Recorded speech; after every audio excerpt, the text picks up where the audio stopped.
अस्सलाम वालेकुम डियर, उम्मीद है आप सब खैरियत से होंगे। लास्ट लेक्चर में हमने पानी की दो खास प्रॉपर्टीज़ यानी बर्फ़ की कम डेंसिटी और पानी की हाई हीट कैपेसिटी पर बात की थी। आज हम इसी सिलसिले को आगे बढ़ाते हुए दो और दिलचस्प प्रॉपर्टीज़ पर गौर करेंगे, anomalous heat of vaporization and boiling point और surface area and viscosity.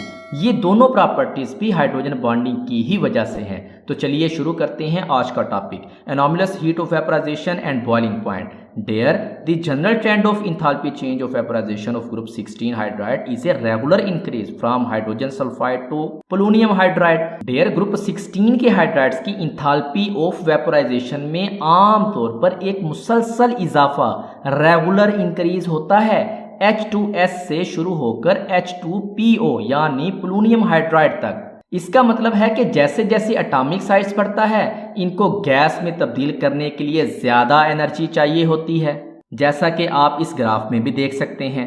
Enthalpy of vaporisation increase हो रही है। This is because the molecules of these compounds are bounded by weak London dispersion forces. ऐसा इसलिए होता है क्योंकि इन कंपाउंड्स के मॉलिक्यूल कमजोर लंडन डिस्पर्शन फोर्सेस से जुड़े होते हैं। With the increasing atomic size down the group from sulphur to polonium the van der Waals forces also become stronger.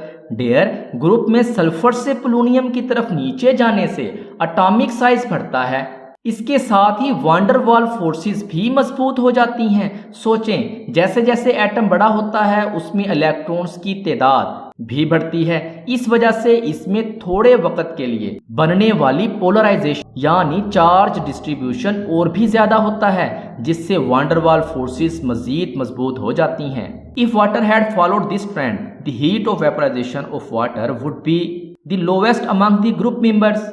देर अगर पानी भी इसी ट्रेंड पर चलता जैसा कि इस ग्राफ में हाइड्रोजन सल्फाइड से पोलोनियम हाइड्राइड तक दिखाया गया है, तो वाटर की हीट ऑफ वेपराइजेशन अपने ग्रुप के बाकी मेंबर से सबसे कम होती, यहाँ पर हाइड्रोजन सल्फाइड से भी कम। However water has the highest enthalpy change of vaporization in the group. लेकिन पानी की इंथैल्पी चेंज ऑफ वेपराइजेशन आप ग्रुप में देख सकते हैं सबसे ज्यादा है, जो कि 41 किलोजोल पर मोल होती है। Dear, this is because water is exceptionally hydrogen bonded, which makes it difficult to break forces among water molecules and vaporize it. Dear, इसकी वजह यह है कि पानी में बहुत ज़्यादा हाइड्रोजन बॉन्डिंग होती है, जिसकी वजह से पानी के मॉलिक्यूल्स के दरमियान कुव्वतों को तोड़ने और उसे गैस में तब्दील करना बहुत मुश्किल होता है।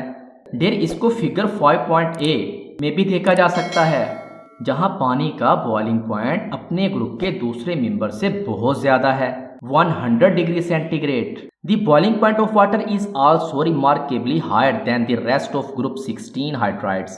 पानी का बॉइलिंग पॉइंट भी ग्रुप 16 के बाकी हाइड्राइड से बहुत ज्यादा होता है। Simply the energy required to break the water molecule apart is very high due to the extensive hydrogen bonding in it. It needs high temperature to provide so much energy so as to boil water into its vapor. डेयर water के molecules को तोड़ने के लिए बहुत ज्यादा temperature की जरूरत होती है ताकि इतनी एनर्जी मिल सके कि पानी उबलकर भाप बन सके। यानी अगर आपको इतनी ज्यादा ताकत यानी एनर्जी चाहिए कि आप पानी के हाइड्रोजन बॉन्ड को तोड़ सकें, तो आपको पानी को बहुत ज्यादा गर्म करना पड़ेगा। यही वजह है कि पानी 100 डिग्री सेंटीग्रेड पर उबलता है, जो कि एक बहुत हाई टेम्परेचर है। सादा अल्फाज में पानी के मॉलिक्यूल्स को अलग करने के लिए जो एनर्जी चाहिए होती है वो बहुत ज़्यादा होती है, क्योंकि इसमें बहुत मजबूत हाइड्रोजन बॉन्डिंग होती है। There next is surface tension and viscosity. Surface tension and viscosity of water are also very high. डेयर पानी की सरफेस टेंशन और विस्कोसिटी भी बहुत ज़्यादा होती है। Surface tension is a downward pull of water molecule at the surface, making the water surface stretched and strained. डेयर सरफेस टेंशन पानी की सतह यानी सरफेस पर मौजूद मॉलिक्यूल्स की एक ऐसी कशिश डाउनवर्ड पुल है जो पानी की सतह को खींचा हुआ यानी स्ट्रेच्ड और तना हुआ यानी स्ट्रेन्ड बनाती है। This downward pull is due to the attraction of inner molecules through hydrogen bonds. अब ये कशिश अंदरूनी यानी इनर मॉलिक्यूल्स की हाइड्रोजन बॉन्ड्स के जरिए पैदा होती है। डेयर सोचें, सतह यानी सरफेस पर मौजूद मॉलिक्यूल्स को बाकी सब मॉलिक्यूल्स सिर्फ नीचे की तरफ खींच रहे हैं। जैसा कि आप इस डायग्राम में देख सकते हैं, सतह वाले मॉलिक्यूल्स को दूसरे मॉलिक्यूल नीचे की तरफ खींच रहे हैं। जो पानी की सतह को खींचा हुआ यानी स्ट्रेच्ड और तना हुआ यानी कि स्ट्रेंड बनाती है।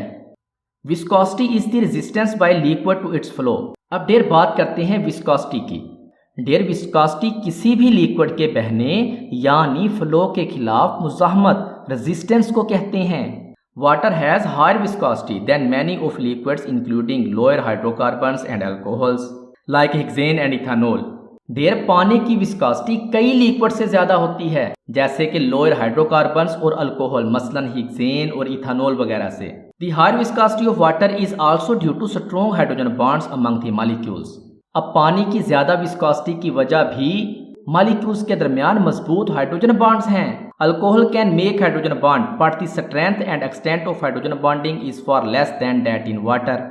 डेयर अल्कोहल भी हाइड्रोजन बॉन्ड बना सकता है, लेकिन इनकी ताकत और हद यानी एक्सटेंट पानी से बहुत कम होती है। Hydrocarbons lack the ability to make the hydrogen bond, और हाइड्रोकार्बन्स में हाइड्रोजन बॉन्ड बनाने की सलाहियत होती ही नहीं है।